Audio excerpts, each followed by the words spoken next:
നടി ആക്രമിക്കപ്പെട്ട സംഭവവുമായി ബന്ധപ്പെട്ട് അത് 9 വർഷം കഴിയുമ്പോൾ ആ കേസിലെ 8ാം പ്രതിയായ ദിലീപ് ശിക്ഷ അനുഭവിക്കുന്നതിൽ നിന്നും അദ്ദേഹം കുറ്റക്കാരനല്ല എന്ന് കോടതി കണ്ടെത്തുന്ന സാഹചര്യം ഒന്ന് ആലോചിക്കണം. ഈ രാജ്യത്ത് പണാധിപത്യത്തിനുള്ള ഇൻഫ്ലുവൻസ് എത്രത്തോളം ഭയാനകമാണ് എന്ന് തെളിയിക്കുന്നത് തന്നെയെന്ന് തൃക്കാക്കര MLA-യും PT തോമസിൻ്റെ ഭാര്യയുമായിട്ടുള്ള ഉമാ തോമസ് അവരുടെ ഫേസ്ബുക്ക് കുറിപ്പിലൂടെ വളരെ വൈകാരികമായി എഴുതി കഴിഞ്ഞിരിക്കുകയാണ്. തെരുവിൽ ആ പെൺകുട്ടി അപമാനിക്കപ്പെടുന്ന സാഹചര്യത്തിൽ ഇത് കേട്ട് ഈ വീട്ടിൽ നിന്നും PT ഇറങ്ങിപ്പോയതാണ് എന്നുള്ളതുൾപ്പെടെ തുടങ്ങിക്കൊണ്ട് PTയുടെ ആത്മാവ് ഈ വിധിയിൽ ഒരിക്കലും സംതൃപ്തിപ്പെടില്ല.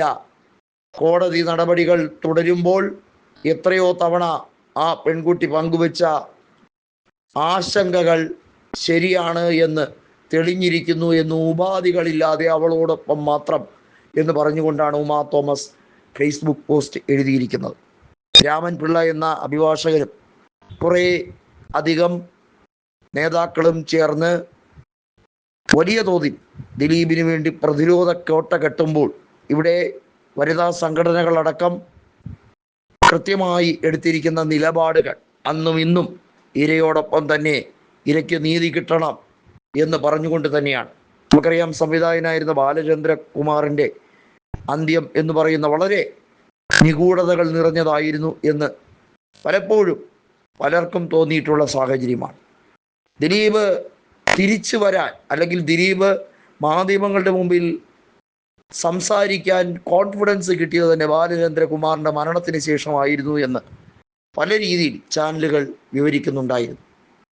അനിൽ നമ്പ്യാർ എന്ന് പറയുന്ന ജനൻ TV-യുടെ ഇപ്പോഴത്തെ അവതാരകൻ പറഞ്ഞിരിക്കുന്ന ഒരു കാര്യം, കിണറേഷ് കുമാറിനും അതുപോലെ റിപ്പോർട്ടർ ചാനലിനുമൊക്കെ ഈ വിഷയത്തിൽ അദ്ദേഹത്തിനെ പരിഹസിക്കുന്നു എന്ന രീതിയിലൊക്കെ പറയുകയാണ്. കിണറേഷ് കുമാർ എന്ന് പറയുന്ന നികേഷ് കുമാറിനെ പരിഹസിക്കാൻ ഉപയോഗിക്കുന്ന വാക്കാണ്. കാരണം ഇദ്ദേഹം കിണറ്റിലിറങ്ങി വെള്ളം തപ്പി നോക്കിയ ഒരു സീൻ നമുക്ക് എല്ലാവർക്കും അറിയാം.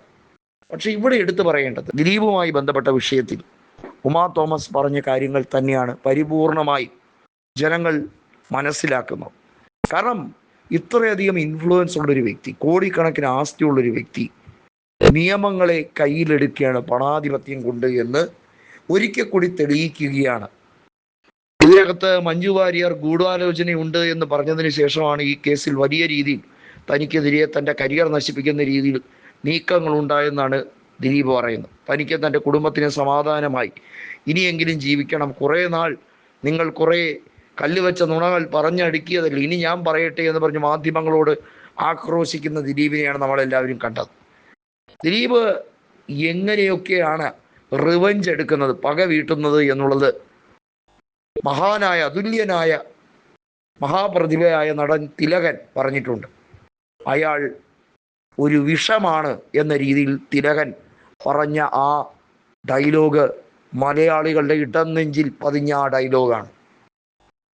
പകയും വാശിയും അതുപോലെ തന്നെ കൃത്യമായിട്ടുള്ള ഒരു ജാതീയ കളിയും നടക്കുന്നുണ്ട്. അഖിൽ മാരാറെ പോലുള്ള അവസരവാദികൾ, രാഹുൽ ഈശ്വറിനെ പോലുള്ള അവസരവാദികൾ വീണ്ടും വീണ്ടും ഇരയെ ഉപദ്രവിക്കുന്ന രീതിയിലുള്ള വാക്കുകൾ കൊണ്ട് അമ്മാനമാടാൻ ശ്രമിക്കുമ്പോൾ സത്യം എന്നായാലും വിജയിക്കും. ഇതിന് മുകളിലും കോടതിയുണ്ട്, എറണാകുളം ജില്ലാ കോടതിയുടെ ഇതിൻ്റെ മുകളിലും കോടതിയുണ്ട്, ഹൈക്കോടതിക്ക് മുകളിലും സുപ്രീം കോടതിയുണ്ട്. ഈ വിധിയിലൊന്നും അങ്ങനെ രക്ഷപ്പെട്ടു എന്ന് വിചാരിക്കേണ്ട എന്നൊരു കാര്യം തന്നെയാണ് എല്ലാവരും പറയുന്നത്.